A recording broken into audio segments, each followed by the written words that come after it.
గౌరవనీయులు మాజీ ముఖ్యమంత్రి శ్రీ జగన్మోహన్ రెడ్డి గారి మీద మరియు వైవి సుబ్బారెడ్డి గారి మీద మరియు పేర్ని నాని గారు, విడుదల రజనీ మేడం గారు అండ్ జగనన్న పిఎన్ నాగేశ్వరరావు గారి మీద ఒక దురదృష్టకరమైనటువంటి చట్టంలో ఈ రోజు దాకా ఒక క్రిమినల్ లాలో ఈ విధమైనటువంటి కేసు నా ఎక్స్పీరియన్స్లో కానీ ఎవరు చూసి ఉండరు. రీజన్ ఏంటంటే 18/6/2025 అరౌండ్ 10:30-11 ఇన్ ది మార్నింగ్ ఒక యాక్సిడెంట్ జరిగినట్టు అది ఎఫ్ఐఆర్ క్రైమ్ నంబర్ 640/2025గా రిజిస్టర్ చేశారు. దానిలో కాలం అన్నోన్ వెహికల్ గుర్తు తెలియనటువంటి వెహికల్ ద్వారా బండి ద్వారా యాక్సిడెంట్ జరిగిందని రిజిస్టర్ అయింది. తర్వాత ఆ రోజే ఎస్పీ గారు 18వ జూనే ఈవినింగ్కి ఒక ప్రెస్ కాన్ఫరెన్స్ పెట్టాడు.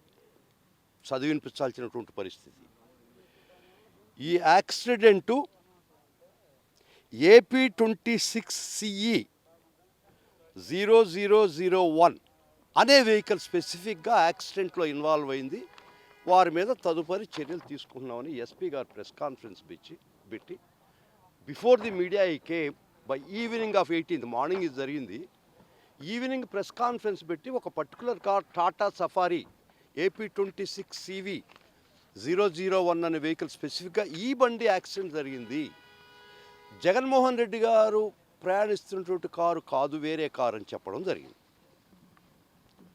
అందుకని ఆ కార్ డ్రైవర్ని కూడా నాకు తెలిసినంత వరకు అరెస్ట్ చేసి స్టేషన్ బెయిల్ ఇవ్వడం కూడా జరిగింది. ఆ కారు కొద్ది రోజుల దాకా నల్లపాడు పోలీస్ స్టేషన్లో ఉంది. ఇది వాళ్ళు చెప్పినట్టు యాక్సిడెంట్కి చెప్పినటువంటి వెహికల్. ఇది మొత్తంగా చూసుకుంటే జగన్మోహన్ రెడ్డి కారు కాదు, వారు ప్రయాణిస్తున్నట్టు కారు కాదు అని స్పెసిఫిక్గా కారు నెంబర్తో కూడా చెప్పినటువంటి ఎస్పీ గారు. తర్వాత మ్యానిపులేషన్స్ అండ్ వెంజన్స్, దీనిలో రాజకీయ శక్తులు జొరబడి జగన్మోహన్ రెడ్డి గారిని బదనాం చేయాలన్నటువంటి పరిస్థితి తీసుకురావడం జరిగింది. అసలు జగన్మోహన్ రెడ్డి గారి ఆయన పోతున్నటువంటి దీనిలో ఎక్స్ సీఎంగా జెడ్+ సెక్యూరిటీ ఇవ్వాల్సినటువంటి వ్యక్తికి రోప్ పార్టీ కూడా ఇవ్వలేదు, పోలీస్ ప్రొటెక్షన్ కూడా ఇవ్వలేదు.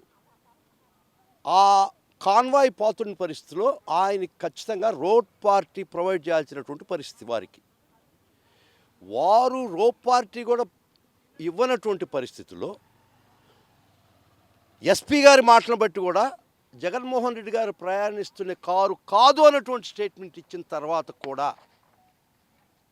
వారు ఒక ఆల్టరేషన్ మెమో ఫైల్ చేశారు. కేసు సెక్షన్లు ఆ రిజిస్టర్ అయిన కేసు 106 BNS అంటే 304A రేషన్ నెగ్లిజెంట్ వల్ల ఏదైనా ప్రమాదం జరిగితే దానికి 106 BNS, పాత ఐపీసీలో అయితే 304A రిజిస్టర్ చేస్తారు. ఇది ఆ కేసు ఒరిజినల్గా కరెక్ట్గానే రిజిస్టర్ చేశారు. ఈ క్రైమ్ నంబర్ 640లో 106(1) కేదే కేసు రిజిస్టర్ చేశారు. అక్కడ దాకా కరెక్ట్గా జరిగింది. అన్నోన్ వెహికల్ అని చెప్పారు. సాయంత్రం ఎస్పీ గారు వచ్చి కారు నంబర్ చెప్పారు. ఇది అక్కడ దాకా కరెక్ట్గానే జరిగింది. ఏ కేసు అయితే పెట్టాలనో, ఏ సెక్షన్ అయితే నమోదు చేయాలనో ఆ కేసు నమోదు చేయడం జరిగింది. తర్వాత విచిత్రమైన పరిణామాలు జరిగే కేసు ఒక ఆల్టరేషన్ మెమో వేయడం జరిగింది కోర్టు వారి ముందర, డేటెడ్ 23/6/2025. దీనిలో జగన్మోహన్ రెడ్డి కారు యాక్సిడెంట్ జరిగిందని పెట్టడం జరిగింది. అది పక్కన పెడదాం. పెడుతూ AP 26 CE జరిగినటువంటి 106 304A కేసు రిజిస్టర్ చేశారు. ఒకవేళ మీరు ఫర్ ఆర్గ్యుమెంట్ సేక్ ఆ కారు కాదు ఈ కారు అని చెప్తే సెక్షన్ అదే ఉండాలి కదా, 106 ఉండాలి కదా. కారుకి వ్యక్తికి చట్టం మారుతుందా?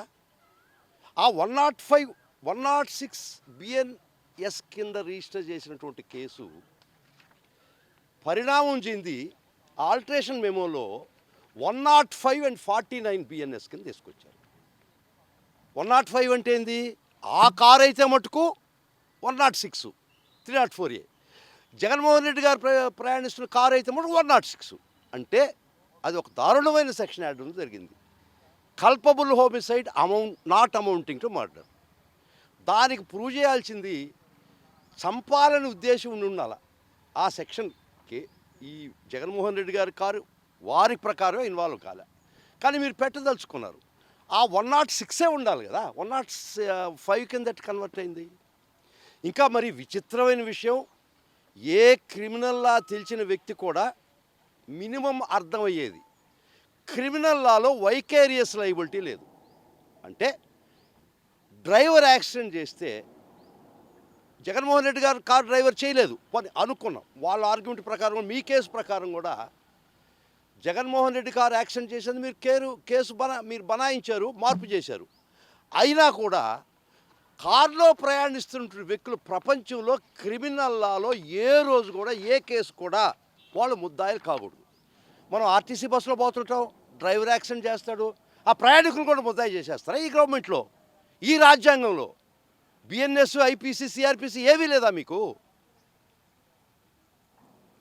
First time in the annals of legal history ఒక కార్ యాక్సిడెంట్ చేస్తే ఆ డ్రైవర్ మీద కేసు పెట్టాలా? క్రిమినల్ లాలో they are not conscious of the fact. Criminal law does not know vicarious liability. అయినా కూడా కారులో పోతున్నటువంటి నేను చెప్పినటువంటి వ్యక్తుల మీద కేసు పెట్టి culpable homicide not amounting to murder అని పెట్టి దానిలో ఇంటెన్షన్ ఉండాలా, చంపాలని ఉద్దేశం ఉండాలి, యాక్సిడెంట్లో అయ్యే ఉండవు కదా.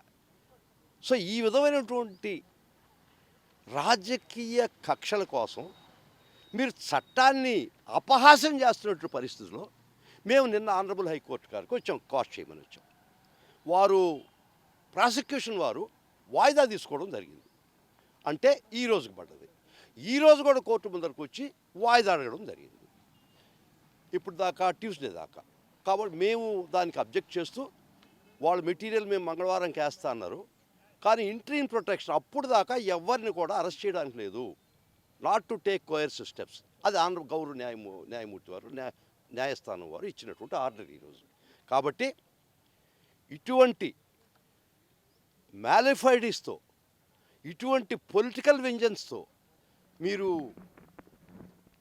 దేశ చట్టాలను మీరు అపహాస్యం చేస్తుంటే అది ఖచ్చితంగా కోర్టు వారు చాలా తీవ్రంగా పరిగణిస్తారు.